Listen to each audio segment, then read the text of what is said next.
இன்றே டவுன்லோட் செய்து உங்கள் ஃபேவரட் ஷோக்களை என்ஜாய் பண்ணுங்க. அன்னைக்கு நம்ம ரேஷ்மாவை அவன் கொன்னப்ப கூட நமக்கு அவன் வர்மா தானான்னு ஒரு சந்தேகம் இருந்துச்சு. ஆனா இப்போ அது வர்மா தான்னு கன்ஃபார்ம் ஆயிடுச்சு. சோ வர்மா இன்னும் ஆக்டிவ்ல தான் இருக்கான். அவன் என்ன தேடி வர ஆரம்பிச்சிட்டான் சார். நம்ம டீம்ல இருந்து ஒவ்வொருத்தரா இறந்துட்டு வரான் ஏடி. அன்னைக்கு ரேஷ்மா, இன்னைக்கு பைரவி, அடுத்து யாருன்னு தெரியல. இல்ல சார், இதுக்கப்புறம் யாரையும் நம்ம இழக்க மாட்டோம், இழக்கவும் விட மாட்டேன். ஐலி, அந்த வர்மாவை சாதாரணமா எடை போட வேண்டாம். அவன் ரொம்ப டேஞ்சர். இதுக்கப்புறம் அவனை எதிர்க்கிறதுல மட்டும் கவனம் வைக்காம அவனோட பலம் என்ன பலவீனம் என்னன்னு தெரிஞ்சு எதிர்க்கணும். சிவா சொல்றது கரெக்ட். அடுத்து நம்ம எடுத்து வைக்கிற அடிய ஜாகிரதையா தான் எடுத்து வைக்கணும்.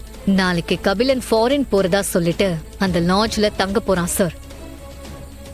அவனுக்கு வர்மா பெரிய வேலை ஒண்ணு கொடுத்திருக்கான். நம்ம கபிலனை ஃபாலோ பண்ணா கண்டிப்பா வர்மாவை ரீச் பண்ணலாம். நான் நேத்தே கேட்கணும்னு இருந்தேன். கபிலா அப்படி ஒரு பொய்ய சொல்லிட்டு அந்த லாட்ஜ்ல போய் தங்குறதுனால அவன் ஃபேமிலி சைடுல எதுவும் ரிஸ்க் இருக்காதா? கண்டிப்பா ரிஸ்க் இருக்கு சார். அவன் இங்க வச்சு அவனோட ஃபேமிலி மெம்பர்ஸ் யாராவது பார்த்தாலும் அவன் செய்ய போன வேலைய செய்ய முடியாம போயிடும். நாமளும் வர்மாவை கண்டுபிடிக்க முடியாம போயிடும். அதனால இந்த தடவை கபிலனை அவங்க ஃபேமிலி மெம்பர்ஸ் பார்க்காம காப்பாத்த போறதே நாங்க தான். ஆமா சார், கபிலனை சுத்தி எந்த ரிஸ்கும் இல்லைன்னு அவன் நம்பினாதான் அவன் வர்மா சொன்ன வேலையெல்லாம் ஃப்ரீயா பண்ணுவான். அதான் நமக்கும் வேணும். அப்பதான் நாம அவனை வச்சு வர்மாவை பிடிக்க முடியும். நீங்க சொல்றதெல்லாம் ஓகே தான்.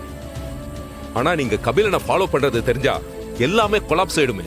கண்டிப்பா அவனுக்கு சந்தேகம் வராது சார். ஏன்னா இந்த தடவை நாங்க பண்ண போற பிளான உங்ககிட்ட கூட சொல்ல போறது இல்ல. ஏடி, என்ன சொல்றீங்க நீங்க? நான் உங்க சீனியர் ஆபீசர். சாரி சார், ரேஷ்மாவுக்கும் பைரவிக்கும் நடந்தது உங்களுக்கு நடந்துடக்கூடாது. அவங்க போனது எங்க குடும்பத்தில் ஒருத்தர் போன மாதிரி தான் வலிக்குது. ஆனா உங்களுக்கு ஒண்ணுனா எங்களுக்கு குடும்பமே போன மாதிரி ஆயிடும் சார். அதனாலதான் சார் நானும் ஐலியும் இந்த பிளானை சஸ்பென்ஸா வச்சிருக்கோம். அந்த வர்மாவால என்ன பிரச்சனை வந்தாலும் அதை நாங்க ஹேண்டில் பண்ணிக்கிறோம் சார். இத்தனை வருஷமா எங்க கைய உங்க கை பிடிச்சுக்கிட்டே இருந்தது. இந்த ஒரே ஒரு முறை மட்டும் எங்க கையை விட்டு பாருங்க சார். நாங்க உங்க கையை விட மாட்டோம், உங்க நம்பிக்கையும் கெடுக்க மாட்டோம். பிள்ளைங்க வளர்ந்துட்டா பெத்தவங்க கையை விட்டுதானே ஆகணும். நான் உங்களை முழுசா நம்புறேன். Thank you sir. Thank you sir. But careful. Sure sir. இந்த தடவை மிஸ் பண்ண மாட்டோம் சார். All the best.